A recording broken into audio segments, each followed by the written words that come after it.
С выходом последнего 78-го эпизода мое мнение по поводу данного сериала сильно изменилось, и произошло это далеко не в лучшую сторону. Сегодня я не буду делать всеми привычный разбор, и вообще этот ролик будет немного отличаться от основной тематики моего канала. И перед тем, как идти писать гневный комментарий о том, что я не имею права говорить что-то плохое о скибиди-туалетах, ведь это бессмертная классика и шедевр, не подвергающийся никакой критике, хотел бы предупредить вас, что в этом видео я просто высказываю свое субъективное мнение, которое уже успело сформироваться за те последние 2 года, пока я снимаю этот поистине удивительный сериал. Поэтому советую посмотреть это видео до конца. А если вам что-то не понравится или вы увидите, что я предвзят, не забывайте, что комментарии всегда открыты для свободной дискуссии, и я буду только рад услышать ваше аргументированное мнение. Но сейчас перейдем к самой сути видео. Начать хотелось бы с плюсов последней серии, а именно с ее внешней составляющей, ведь качество данного эпизода в плане графики является абсолют синемой. Дафак впервые выложил серию в качестве 4К и 60 FPS, приправив все это кинематографичной картинкой. Разница с предыдущими сериями ощущается сразу. Плавность, освещение, детализация, все получилось превосходно. В первые секунды я вообще подумал, что смотрю какой-то дорогостоящий анимационный фильм, забыв о том, что этот шедевр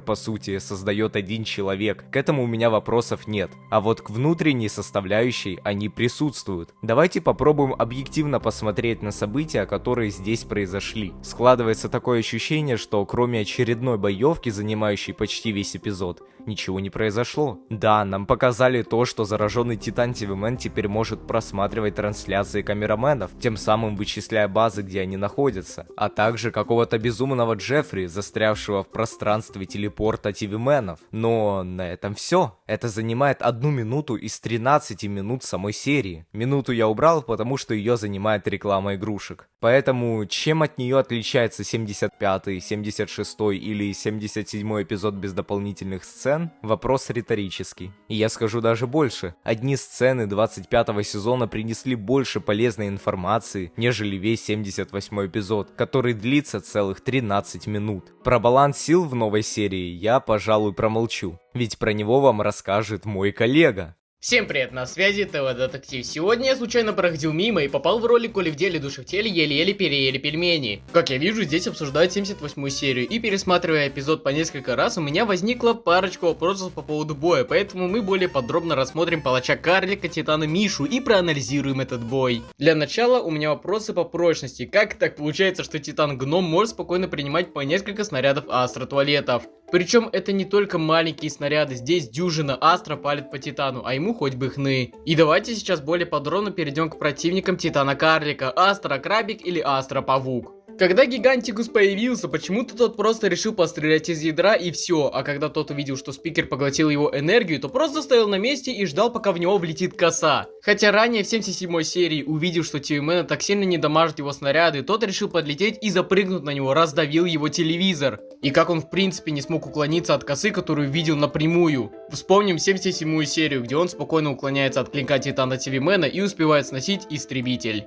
Следующий противник Астра, Разрушитель, который почему-то просто палил по Титану Карлику и все. Хотя снова, с тем же Титаном TV-меном, когда Астра увидел, что лазеры так сильно не наносят урон, туалет сразу переходит в скоростной режим. И здесь он почти 10 секунд летит и думает. Вы, наверное, скажете, так, там же разные Астра. Один такой, другой, это разные персонажи одного вида. Так-то да, но разве это не раса, которая больше 1000 лет, которая захватывала миры и планеты? И разве это не натренированные туалетные солдаты, которые должны ломать титанов? Ладно это, потом начинается вообще сюр. Когда появляется спикер Страйдер, тот его оглушает, а потом использует колонки, которые к нему летят больше 3 секунд. И он даже не пытается как-то уклониться. Я буду в шоках, если они еще и снесут Астро-крейсер, который появился. Однако есть то, что можно сбалансировать его гигамощную форму. Мы видели, что Титана Карлика подзаряжают дроны уже после такого короткого боя. Что значит, что обычное тело без ядра не может поддерживать достаточно энергии для продолжительного поединка. И это может сыграть роль в бою, если у Титана просто закончится энергия. И, например, ему просто помешают зарядиться. Если это подтвердится, то будет хорошо. Однако снова, те персонажи, которые доводили TV-мена до такого состояния, превратились в АФК NPC. Ой, что-то я засиделся, пока мимо проходил. На связи был ТВ Детектив, Коля в деле вам остальное все расскажет, я побежал какать, пока.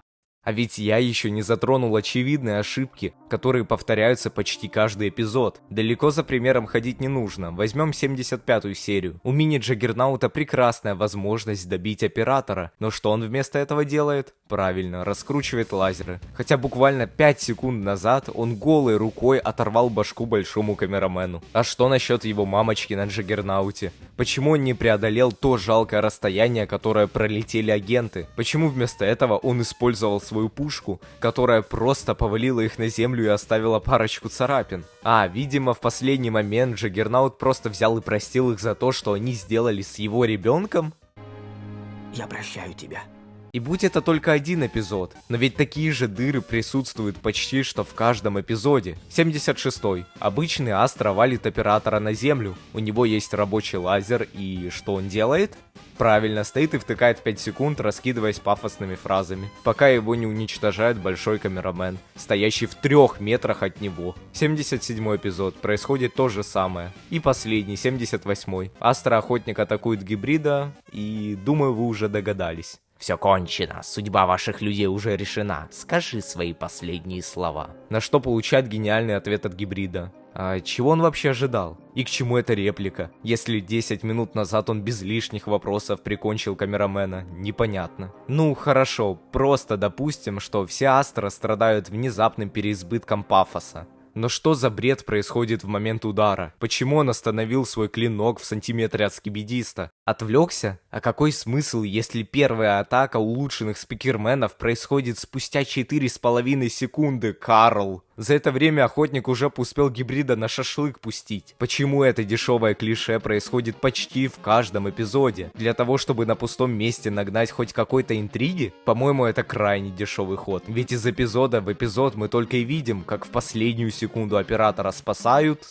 и что? Правильно, опять спасают. Особенно, если это касается одного из основных персонажей. Вы можете сказать, если критикуешь, предлагай. Это я и хочу сделать. Ведь были действительно достойные серии, которые по сей день являются одними из лучших в сериале. Возьмем 74-й эпизод. Это загадочность, связанная с прошлым Джимена, настоящей угрозой в виде Астра и действительно интригующими событиями. Всего лишь 7 минут этого эпизода держали нас в напряжении. И заметьте, без единого клише. Или еще один пример. 70-й эпизод. Действительно интересный бой с ученым, ведь в нем не просто участвовал один из центральных антагонистов на тот момент. Его смогли убить. Ученого не спас сюжет. Здесь мы также увидели хоть и небольшое, но раскрытие секретного агента. Ведь до этого мы даже не имели понятия о том, кто он такой. А что насчет Вантуза и Даркспикера? Это два довольно значимых персонажа, которые прошли вместе немалый путь. Их альтруизм в этом эпизоде достиг своей кульминации. Ведь именно они вдвоем смогли задержать ученого до прихода титанов, хоть и ценой своей жизни. Их смерть была абсолютно лаконичной, ведь в войне всегда приходится кем-то жертвовать ради достижения чего-то большего. Как раз все вышеперечисленное позволило этим эпизодам стать одними из самых лучших и запоминающихся в сериале. А при первом просмотре на этом моменте я вообще пустил скупую слезу. Ну а что по поводу лора? В этой вселенной уже и так заложен огромный сюжетный потенциал, и мне бы очень не хотелось видеть, как его раскрытию не придают должного внимания, отодвигая этот важнейший элемент на второй план. Я не хочу, чтобы этот сериал так и остался обычным боевиком, но вместо постепенного раскрытия и без того интересного, уже заложенного сюжета, мы получаем еще большее количество нераскрытых загадок, которыми Дафак заполняет пробелы в своей истории. Но вот что мы вообще знаем о камераменах? Как они появились? Как вообще люди смогли перенести сознание в тело роботов, создав, по сути, антропоморфных андроидов? Это же очень интересная тема для того, чтобы раскрыть ее. Или запись Камеравумен с исследованиями неких врат в лаборатории и последующим результатом этого грандиозного эксперимента, из-за чего лаборатория опустела. Что на самом деле произошло в этом огромном комплексе и при чем здесь эти врата? Ответ на эти два вопроса идентичный. Додумывайте сами. Или вот еще вам несколько примеров. Как именно произошло изгнание Джимена из Астра Империи? Кто такой секретный агент? Как он вообще смог узнать о приближающейся угрозе в виде Астра? Откуда и как появились Титаны? Почему кроме Дэйва и Кейти нам элементарно не раскрывают предысторию других, более интересных персонажей? На самом деле, таких вопросов, на которые до сих пор нет ответа, в десятки раз больше. Многие могут сказать, мол, такой способ повествования интересный, ведь зритель может создавать огромное количество теорий